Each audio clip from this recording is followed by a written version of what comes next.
First of अगस्त 1933 में महजबीन बानो के नाम से जन्मी, फिल्म इंडस्ट्री में ट्रेजेडी क्वीन के नाम से फेमस इस एक्ट्रेस को हम मीना कुमारी के नाम से जानते हैं, जिन्हें इंडियन सिनेमा की हिस्ट्री का वन ऑफ द फाइनेस्ट और ग्रेटेस्ट एक्ट्रेस कहा जाता है। मजबूरियों को गुनाह नहीं कहते नवाब साहब, खुदा नियत को देखता है। मीना कुमारी ने अपने 33 इयर्स के फिल्मी करियर में 90 से ज़्यादा फिल्में की, जिनमें उन्हें 4 times film fair best actress के अवार्ड से रिकॉग्नाइज किया गया। लेकिन इतना काम करने और नाम कमाने के बाद भी मीना कुमारी की पर्सनल लाइफ उनकी फिल्मों की तरह ही ट्रेजिडी से भरी हुई रही। इसलिए आइए जानते हैं महजबीन बानो का बेबी मीना का मीना कुमारी और मीना कुमारी का ट्रेजेडी क्वीन बनने तक का सफ़र।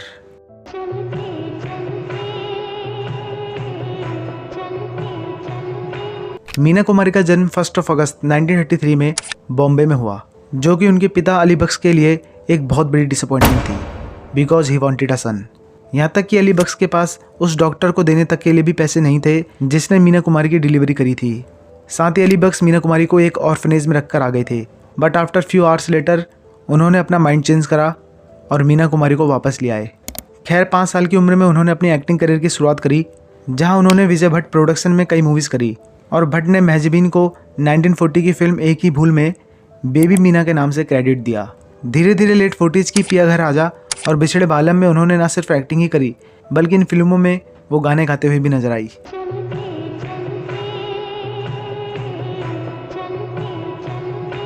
1952 वो साल था जब मीना कुमारी को एक बड़ा ब्रेक मिला। फिल्म थी बेजू बावरा, जिसे डायरेक्ट कर रहे थे वही विजय भट्ट जिन्होंने उन्हें 40s में बेबी मीना का नाम दिया था। ये म्यूजिकल मेगा हिट ऑडियंस इतना पसंद करती है कि बेजू बावरा 1952 की सेकंड हाईएस्ट ग्रोसिंग मूवी बन जाती है और 100 वीक्स तक थिएटर में रन करती है। साथ ही इस फिल्म के लिए मीना कुमारी 1954 में फिल्म फेयर बेस्ट एक्ट्रेस का अवार्ड जीतती है, जो कि अवार्ड जीतने वाली पहली एक्ट्रेस बनती है। पर यह सिलसिला यहीं नहीं रुकता। 1955 में मीना कुमारी फिल्म परिणीता के लिए अपना लगातार दूसरा फिल्म फेयर अवार्ड जीतती है। इसके बाद मीना कुमारी 50s के बड़े बड़े एक्टर्स के साथ काम करते हुए भी दिखाई देती है, जिनमें दिलीप कुमार, राज कपूर, अशोक कुमार, देवानंद, शम्मी कपूर जैसे नाम मौजूद हैं। साथ ही मीना कुमारी कई एक से बढ़कर एक मूवीज़ में भी नज़र आने लगी, जिनमें हैं 2 बीघा ज़मीन, फुटपाथ, मेम साहिब, यहूदी, दिल अपना और प्रीत पराई, दिल एक मंदिर, मजली दीदी और साहिब बीबी और गुलाम।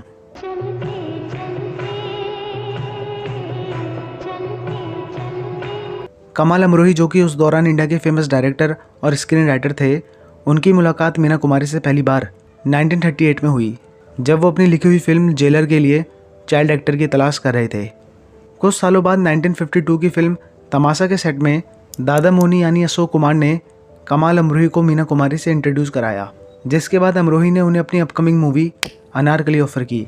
बट 21 मई 1951 में मीना कुमारी को कार एक्सीडेंट के कारण लेफ्ट हैंड में इंजरी हो गई और ये फिल्म उनके हाथों से निकल गई। बाद में ये फिल्म 1953 की हाईएस्ट ग्रोसिंग मूवी बनती है, जो 1.25 करोड़ का नेट कलेक्शन करती है। इस हैंड इंजरी के कारण मीना कुमारी की लेफ्ट लिटिल फिंगर कट गई थी, इसलिए शूट्स के दौरान वो दुपट्टे और साड़ी से उसे कवर कर लेती थी। खैर इस एक्सीडेंट से फिल्म अनारकली तो उनसे काफ़ी दूर चली गई थी, बट कमाल अमरोही से उनकी नज़दीकियाँ बढ़ने लगी। अमरोही रोज़ाना मीना कुमारी से हॉस्पिटल मिलने जाते और दोनों साथ में काफ़ी वक्त बिताते। 14 फरवरी 1952 में मीना कुमारी और ऑलरेडी शादीशुदा अमरोही ने सीक्रेटली मैरिज कर ली थी।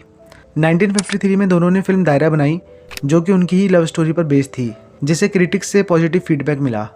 1954 में आज़ाद की फिल्मिंग के दौरान दोनों ही एक और मूवी प्लान कर रहे थे, जिसका नाम था पाकीजा।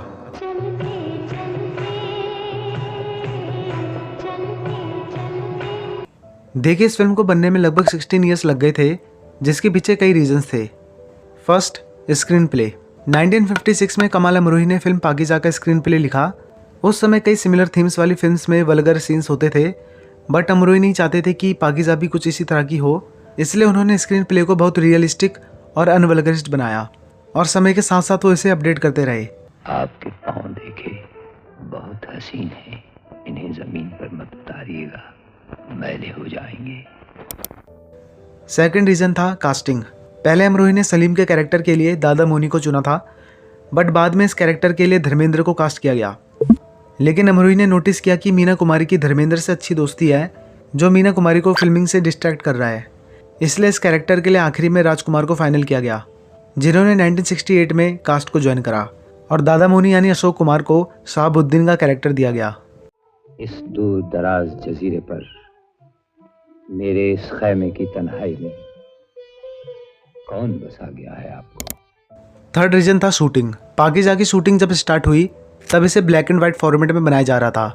फिल्म का गाना इन्हीं लोगों ने तो ऑलरेडी ब्लैक एंड वाइट में शूट कर लिया गया था, बट तब तक कलर्ड फॉर्मेट की शुरुआत हो चुकी थी और अमरोही फिल्म को ग्रैंड बनाना चाहते थे, इसलिए उन्होंने फिल्म को वापस से कलर्ड में बनाना शुरू किया। साथ ही अमरोही फिल्म को सिनेमा स्कोप फॉर्मेट में भी बनाना चाहते थे, जो कि इस फॉर्मेट में बनने वाली तीसरी फिल्म बनती है। Fourth reason was set design and costumes. Pakeezah के सेट्स भी फिल्म की तरह काफ़ी ग्रैंड थे और इन्हें बनाने में काफ़ी समय लगा। साथ ही एक्टर्स के कॉस्ट्यूम्स में भी काफ़ी बारीकी से वर्क किया गया और इस चीज़ ने प्रोडक्शन में काफ़ी समय ऐड कर दिया। इनका नाम पाकीज़ा है। देखिए, इस फिल्म का मुहूर्त 1957 में कर दिया गया था, बट उस दौरान मीना कुमारी और भी कई फिल्म्स की शूटिंग कर रही थी, इसलिए मेकिंग में इतना टाइम लगा। साथ ही इसके अलावा 1964 में मीना कुमारी और कमाल अमरोही एक दूसरे से अलग भी हो गए थे, जिसके कारण प्रोडक्शन में और डिले हो गया। एक्चुअली कुमारी को क्रॉनिक इंसोम्निया था, जो कि नींद न आने से रिलेटेड एक बीमारी है, इसलिए उनकी फिजिशियन की एडवाइस पर सोने से पहले वो स्लीपिंग पिल्स की जगह ब्रांडी के स्मॉल पैक लेती थी। बट आफ्टर सेपरेशन फ्रॉम कमाल अमरोही, मीना कुमारी के स्मॉल पैक न जाने कब बिग हैवी पैक में बदल गए और वो अल्कोहल एडिक्ट हो गई, जिसका इफेक्ट उनकी हेल्थ के साथ साथ उनके वर्क पर भी पड़ा। 1969 में जब फिल्म की शूटिंग दोबारा स्टार्ट हुई तब मीना कुमारी की तबीयत काफ़ी ख़राब थी और वो डांस तक नहीं कर पा रही थी, क्योंकि 1968 से वो लीवर सिरोसिस जैसी गंभीर बीमारी से लड़ रही थी, जिस कारण पद्मा खन्ना को उनके बॉडी डबल के रूप में यूज किया गया। इसलिए मीना कुमारी के डांसिंग सीन्स क्लोजअप में शूट किए गए जब वो बैठी हुई थी।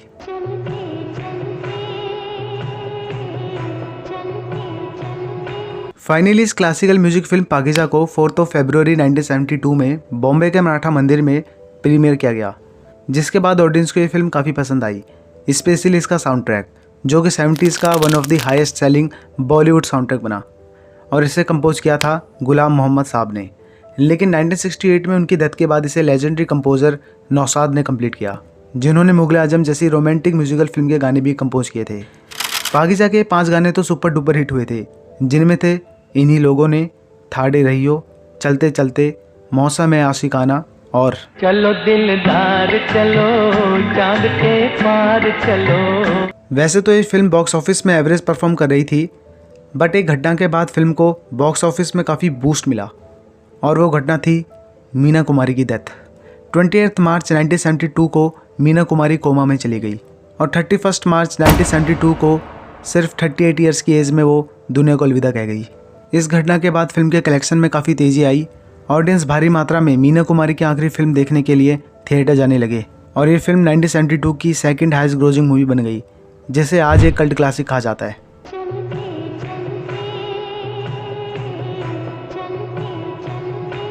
मीना कुमारी ने जो फैशन ट्रेंड शुरू किया उसे एक्ट्रेसेस आज भी फॉलो करती है।